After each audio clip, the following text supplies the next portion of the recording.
Oxford dictionary में India का मतलब आप समझेंगे तो सुन करके बड़ा आश्चर्य आपको लगेगा कि वो अर्थ क्या है।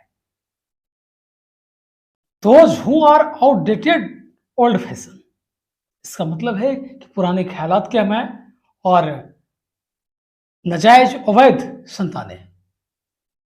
क्रिश्चियन लॉ के अनुसार कोई व्यक्ति चर्च में शादी करता है तो वो मान्य है, अवैध नहीं है, वो वैध है।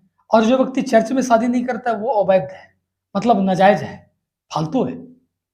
हमने तो कभी चर्च में शादी करी नहीं, हमें तो किया नहीं।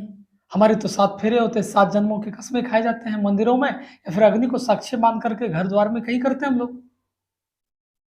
अगर यदि हम नहीं किए हैं तो हम अवैध हैं। और ऐसे अवैध लोगों को उन्होंने इंडियंस कहा के संबोधित किया।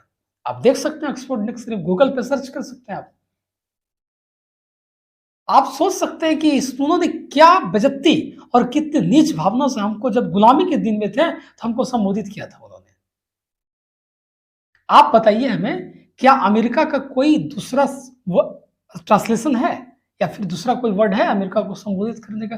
रशिया, जापान, यूक्रेन, कहीं कभी चीन का भी, किसी दुनिया की किसी भाषा में उसको कोई संबोधित किया जाता है?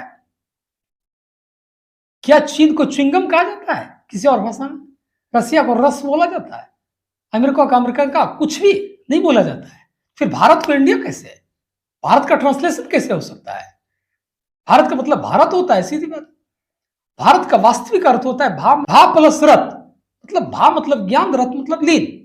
जो व्यक्ति और जिस जहां के व्यक्ति हमेशा ज्ञान में लीन रहते हो, ज्ञान में हमेशा रत रहते हो, उसे भारत कहा जाता है।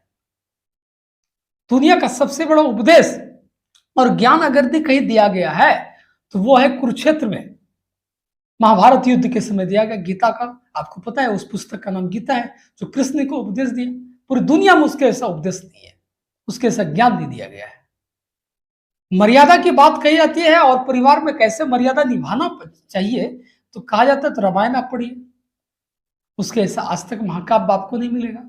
और कंप्लीट पुस्तक, चाहे राजनीति भी हो, पॉलिटिक्स भी हो, ज्ञान भी हो, उपदेश भी हो, और एक दूसरे के साथ व्यवहार कैसा करना है, कंप्लीट पुस्तक पढ़ना तो महाभारत तक पढ़ सकते हैं। इतना अच्छा ज्ञान के देश को हम भारत ना रखें तो और क्या रख सकते हैं?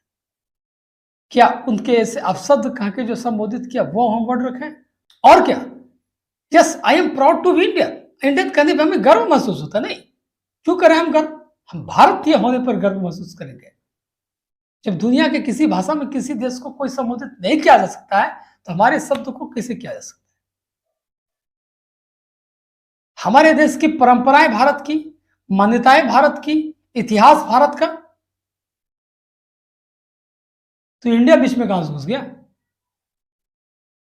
उनको भारत समझ में नहीं आता है, इंडिया समझ में आता है। इन्होंने इसलिए उन्होंने इंडिया शब्द का इस्तेमाल किया। उसको इंडस वैली सिविलाइजेशन समझ में आता है, सिंधु सभ्यता समझ में नहीं आती। इसलिए 70 साल बाद हमें तय करना ही पड़ेगा कि हम भारतीय हैं या फिर हम इंडियन हैं, हम भारत रखेंगे या फिर इंडिया रखेंगे। वक्त आ गया है हटाने का, वक्त आ गया है बदलने का। अपने गौरव, अपने इतिहास को पुनः लाइए। हम कब तक ऐसे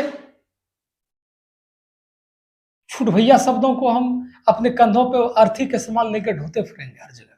नहीं। That is Bharat, that was Bharat. Bharat पहले भी था, भारत आज भी है, और भारत भविष्य में भी हमेशा रहेगा। हाँ, बीच में थोड़ा घुस गया अलग बात है, लेकिन इसका मतलब ये नहीं कि हमेशा के लिए उसको हम जगह दे दें। उसको निकाल के फेंकने का वक्त आ गया है। आप सुने होंगे कि भारत छोड़ो आंदोलन, इंडिया छोड़ो आंदोलन नहीं था। महात्मा गांधी जी ने कहा भारत छोड़ो आंदोलन, इंडिया छोड़ो आंदोलन नहीं कहा। इसलिए वक्त है बदलने का।